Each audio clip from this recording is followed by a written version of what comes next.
Senator Manny Pacquiao naging emosyonal ng ibahagi ang karanasan sa selda matapos nitong makalaya.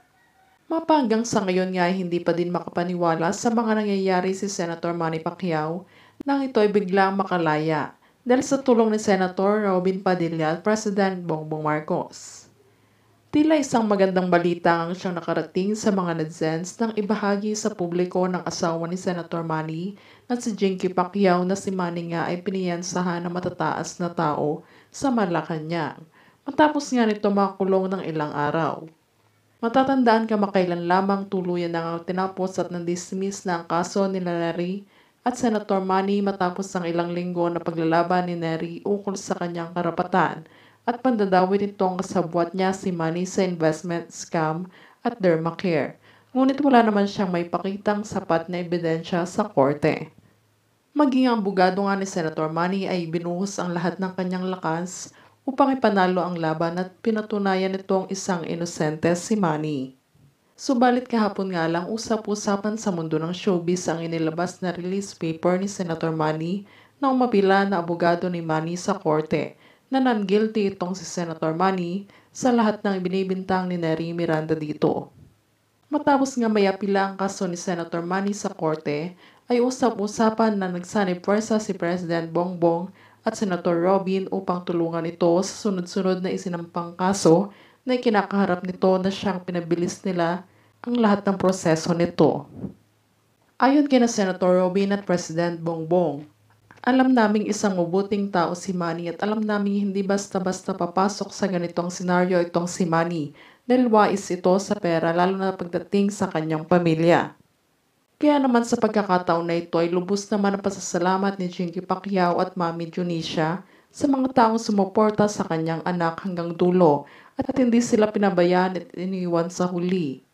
At dito nga ay nagpanagpo na ang kanilang landas kaya naman napahagulgol nga sila nang salubungin ng mga ito sa gate si Manny at niyakap na mahigpit at napahagulgol sa iyak. Malaki nga din daw ang kanyang pasasalamat kina President Bongbong Marcos at Senator Robin dahil sa tulong ng mga ito sa kanyang asawa nang walang anumang kapalit. Saad ni Jinky, salamat po talaga sa mga taong tumulong sa asawa ko. Tatanawin ko ang isang malaking utang na loob ang lahat ng ito. Hindi makakalabas sagad ang asawa ko kung hindi dahil sa inyo. Samantala, maging ang former professional boxer ngang ito na si Senator Manny ay hindi pa din makapaniwala dahil parang panaginip nga lang daw ang lahat ng ito at buong akala nga daw niya ay habang buhay na siya doon. Kaya malaki umano ang kanyang pasasalamat sa nag-alay ng dasal at nakipaglaban sa kanyang laban noon. Sa ngayon naman na mag-guest itong Senator Manny kay Boy Abunda sa segment nitong Fast Talk with Boy Abunda. Napag-usapan ng mga ito ang pagbabalik politiko ni Manny at kung paano nga nakasurvive itong si Manny sa public jail kasama ang ibang kriminal. Ayon kay Manny, hindi ko na po alam ang nangyayari sa akin sa loob, halos maging sunod-sunuran nila ako at physical nila akong nasasaktan na halos hindi ko na din maramdaman.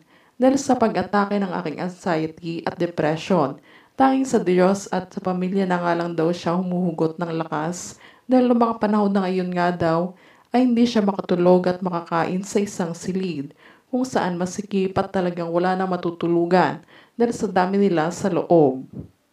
Napakasakit din sa kalooban ko na maging pamilya ko ay nadadamay na sa nangyayari dahil sa sitwasyon niya ngayon at panggigiit nila Nery sa kanyang kaso na kinakaharap.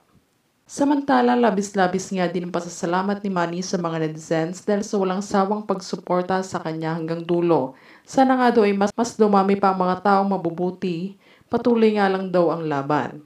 Ayon kay Manny, lalaban umano sila hanggang dulo hanggat makuha nila ang hustisya, hanggang sa maabot nila ang kanilang makakaya kung hindi pa din titigil at tatapusin ni Nery ang lahat. Makakamit namin ang katarungan dahil alam ng batas na wala akong sala at lalabas din ang katotohanan at papatunayan niyang siyang panalo sa huli.